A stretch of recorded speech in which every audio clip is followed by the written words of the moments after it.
كاني آكارو خبات كاني دبستانا ولات كاني شيخين بابي مراد كاني معشوق خزنوي كاني معشوق خزنوي. بسم الله الرحمن الرحيم.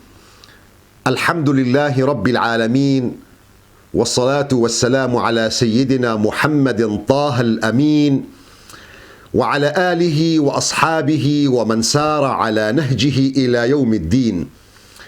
السيدات والسادة الكرام، السلام عليكم ورحمة الله وبركاته، ومرحبا بكم في لقاء جديد نتحدث فيه عن مرض جديد وعن معصية أخرى من معاصي القلوب، ألا وهو العجب والكبر.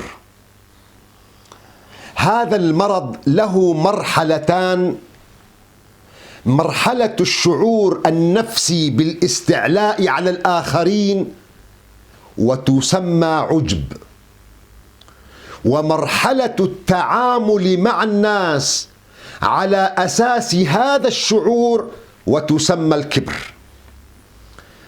هاتان المرحلتان متلازمتان يشكلان معا داء من أدواء النفس الخطيرة التي تمثل انحرافا خلقيا في المفاهيم الفكرية والعقائدية والسلوكية، لأنه متى ما نفخ العجب في أنف المستكبر المغرور واستولى على عقله وإرادته، ساقه بعنف شديد وتمرد لئيم إلى خمط الحق وطمس معالمه وانتحال صور من صور الباطل يعمل على تزيينها وتحسينها وتجميلها بالأقوال المزخرفة والحجج المزينة له بالألوان والأصباغ.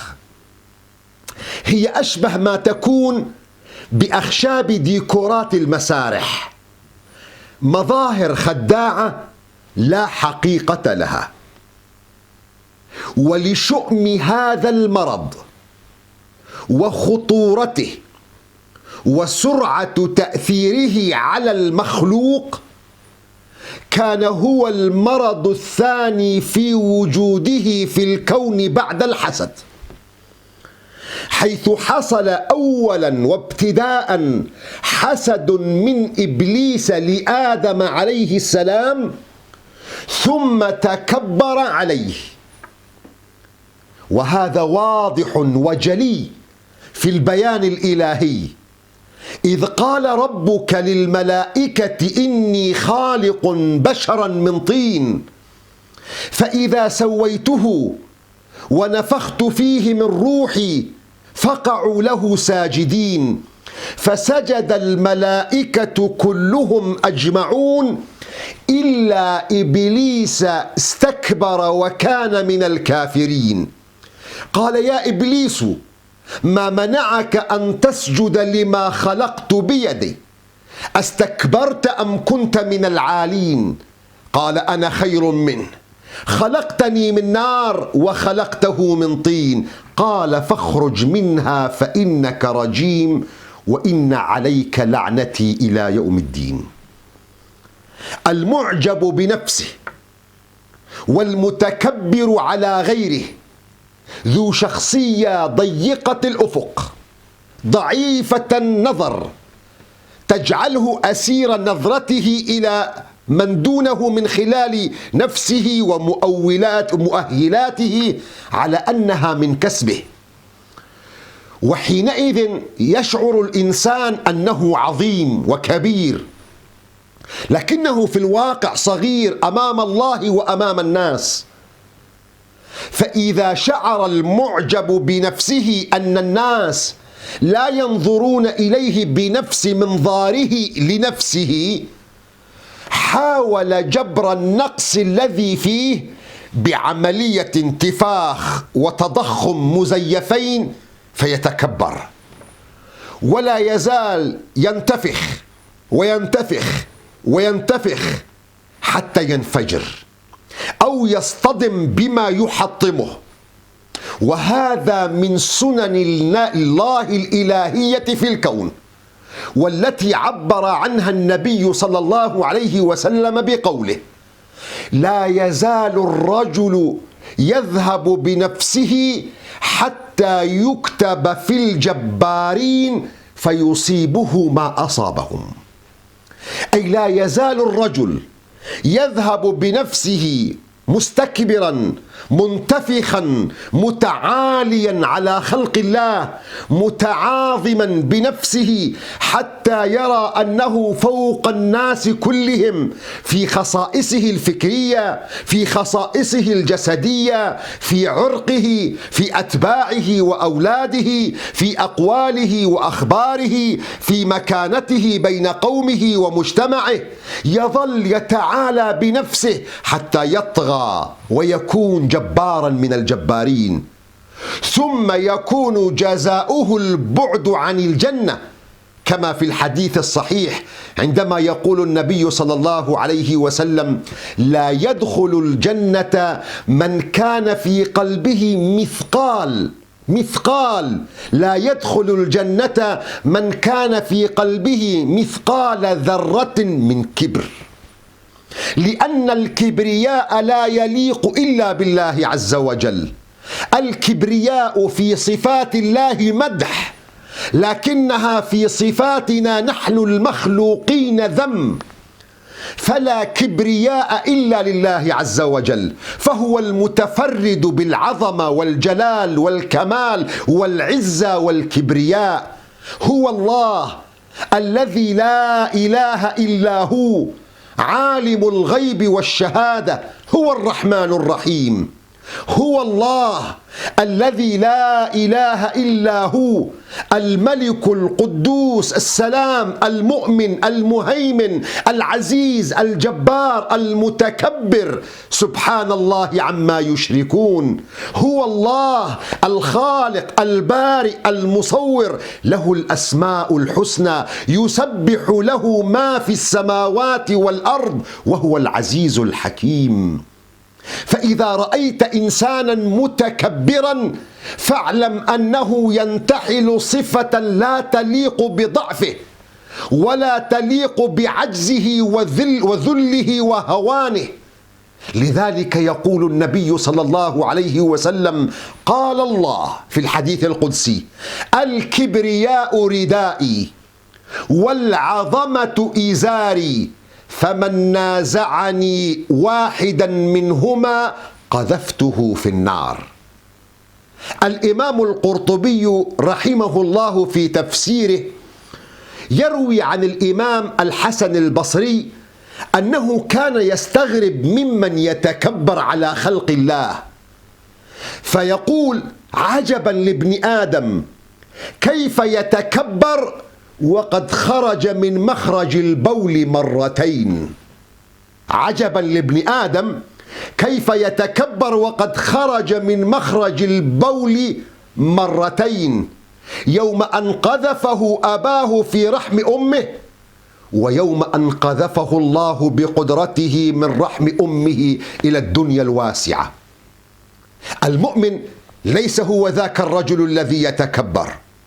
المؤمن ينظف قلبه ويداوي فيه ما فيها من علل، لأنه لا يليق بسليم القلب أن يكون متكبرا. اسمع إلى المولى عز وجل: وعباد الرحمن الذين يمشون على الأرض هونا. يمشون على الأرض هونا بالحلم والسكينة والوقار، غير مستكبرين ولا متجبرين على خلق الله وعباده. في وصية الحكيم لقمان لابنه وهو يعظه وهو يعلمه وهو يدله على صفات عباد الرحمن: ولا تمشي في الأرض مرحا إنك لن تخرق الأرض ولن تبلغ الجبال طولا. لن تبلغ أيها المتكبر بتكبرك وبطرك واستعلائك على خلق الله لا في الطول ولا في العظمة الجبال. النبي صلى الله عليه وسلم كان وهو نبي سيد المتواضعين، يدخل مكة فاتحا منتصرا على رأس جيش عظيم، وهو يدخل مكة التي أخرجته مطاردا هاربا، يدخله النبي عليه الصلاة والسلام ويكاد رأسه أن يمس راحلته تواضعا لله عز وجل، وهو يجلس بين صحابته يأتيه رجل يريد أن يكلمه فيرتجف من هيبة المصطفى عليه الصلاة والسلام، فيقول له النبي عليه الصلاة والسلام: هون عليك يا رجل، فإنما أنا ابن امرأة من قريش كانت تأكل القديد. فلا يليق بصاحب القلب السليم أن يتكبر، لأن التكبر سبب لختم القلوب على الضلال، كذلك يطبع الله على قلب كل متكبر جبار، وذلك لأن المولى لا يحب المتكبر، إنه لا يحب المستكبرين، ولأن الكبر موجب للذل. النبي صلى الله عليه وسلم يقول: يحشر المتكبرون يوم القيامة أمثال الذر في صور الرجال يغشاهم الذل من كل مكان، يساقون إلى سجن في جهنم يسمى بولس، تعلوهم نار الأنيار، يسقون من عصارة أهل النار طينة الخبال.